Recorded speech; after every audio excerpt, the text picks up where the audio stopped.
Hey everyone, Evan here with Fishing Life 101, and today we're going to be comparing two different spinning combos. So the reason for me wanting to get a different spinning combo was I had an Abu Garcia Black Max and I left it at a place. I went back the next day and it was gone. So I bought the Lews Xfinity speed combo from Walmart, and I bought the Abu Garcia Black Max from Walmart. They're both one-piece rods, both 6.5 feet long.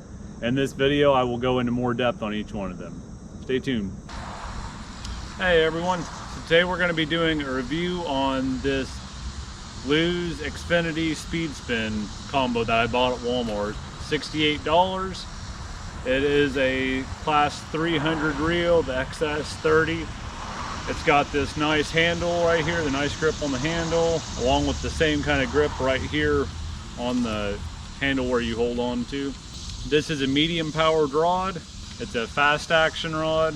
6 feet 6 inches long. It says the lure weight's 1/8 of an ounce to 1/2 an ounce, and then the line weight is 4 pounds to 12 pounds. So it has 8 eyelets on it, which is quite a few for a 6.5 foot rod.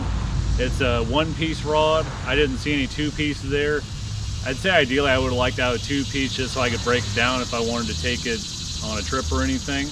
Actually, it seems to bend pretty far down. The rod itself feels nice and light. It feels well balanced. The rod and reel are not too heavy, so you can cast this quite a bit. Everything feels smooth on it. Real smooth reel. It has 8 ball bearings on it. It's a 6.2 to 1 gear ratio, so it's pretty quick. So that'll allow us to pull some quicker baits, which is something we haven't really been able to do ever since I lost the Abu Garcia spinning combo that I had. And this is basically to replace that one, but it does feel like it's a higher quality rod and reel. I tried to look online to see how much drag the reel had, and it looks like it's going to be about 15 pounds, which will be plenty because I only plan on using the 12-pound Trilene Big Game mono on it. A quick search on the internet showed that a lot of people that do bass fishing like to use braid now. I've never used braid in bass fishing or in any kind of smaller fish. I've only used it for the catfish and then carp fishing that I do. So I decided to go ahead and stick with mono.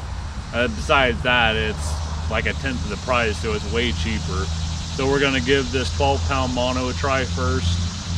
If I do decide to put braid on, it'll probably be somewhere around 20-pound braid that I'd use for it.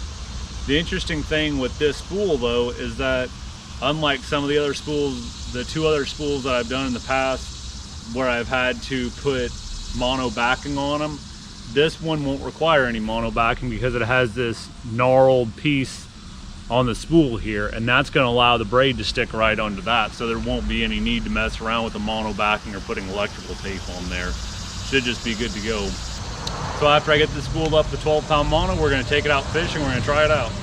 So we're down here at the river and we're ready to test the rod out. My son's already cast it quite a few times and he can cast really good with it, and he's had a lot of smooth casts. We cast at home a while too, and everything was pretty good with it as far as casting wise. It's nice and smooth, reels in great. But the thing that I've noticed is that I've cut line on this so many times because the line gets down in here. I don't even remember how many times I've had to take the spool off. Probably 5 or 6 times I've had to take this spool off by untwisting this cap up here because the line gets in right through here like it's in that part of the spool.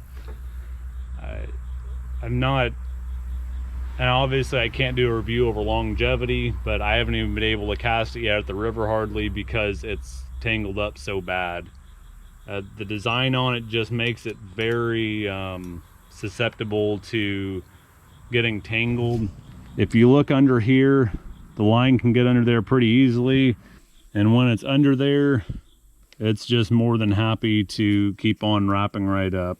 Now, I've not bass fished just too much in a little while, and I'm not real into bass fishing, but the design, it seems like there's a design flaw with this. And it's not that I've not used spinners. I've used spinners all my life. I have ones for catfishing here, and it doesn't really have that design. It can't get tangled up. My son's cast it a whole bunch of times and he's never gotten it tangled up like that. I've never had to cut line from him. I know that's braided line, but we have another one right there. That's mono.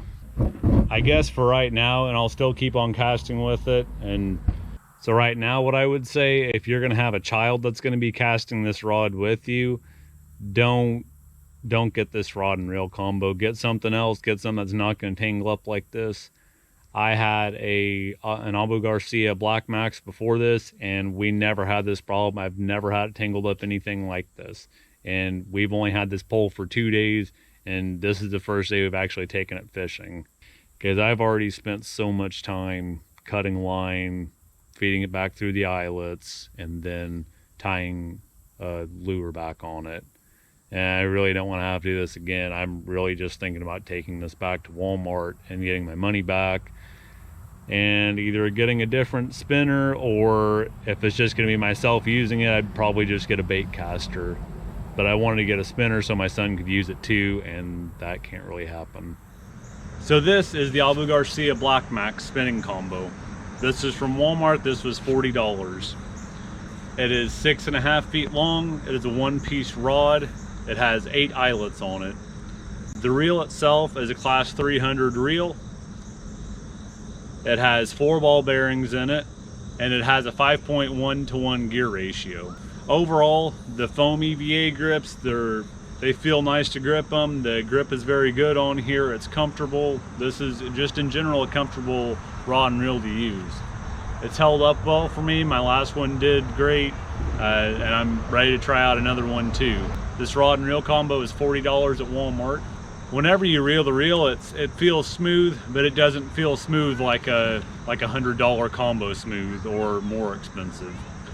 It has the standard drag system on it where you can just turn this at the top.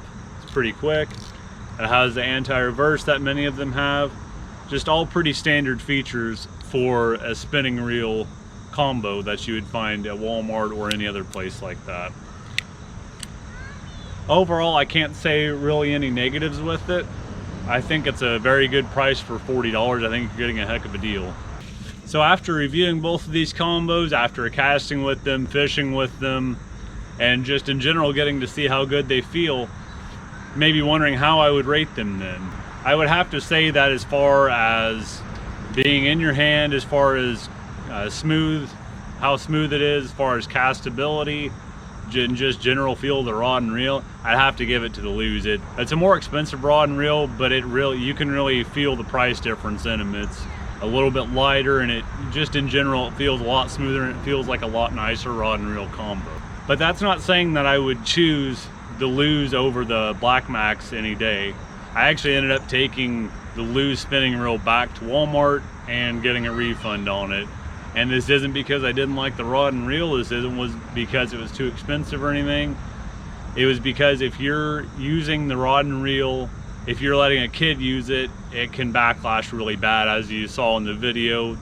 I guess, I don't know if you call it the backlash, but there's another place in the reel where it can actually get up in there, and once the line's in there, it's really hard to get out. So that was a major pain. So it could have been the new line that I was using. It was Berkeley Big Game 12-pound test. I used Berkeley Trialine 14-pound test on this, and I have not seen near the amount of issues, and I've never had that many issues with a reel before. But with that being said, in general, the design is where it could get caught under the reel more. There's another place that's here that's under the Lews spinning reel. As you saw in the video, the line can get wrapped up in there. So overall, my suggestion is, if you're wanting to spend a little bit more money and you're not going to be having a young kid use this, go with the Lews. It's smoother, it feels better in your hands. I believe it can cast a little further. Just all around, I believe that would hold up a little better and feel nicer. That being said though, if you're gonna have a kid using it, especially if you have a younger kid, like I have a 3-year-old child who likes to cast a lot, and he really enjoys practicing casting rods and reels, he really enjoys fishing. So if it's something like that, just get the Black Max. On the other note, if you're not wanting to spend as much money, for $40, you can't hardly go wrong with getting a Black Max. You have a very good working combo versus the 68 that you have to spend on the Lews, which neither one of them are expensive. So that's my overall vote, is that it really depends on your situation and what you're wanting. I hope this video was informational for you guys. So if you want to see more videos like this, leave a comment in the comment section. I put out more videos every week. And until next time, guys, we'll see you.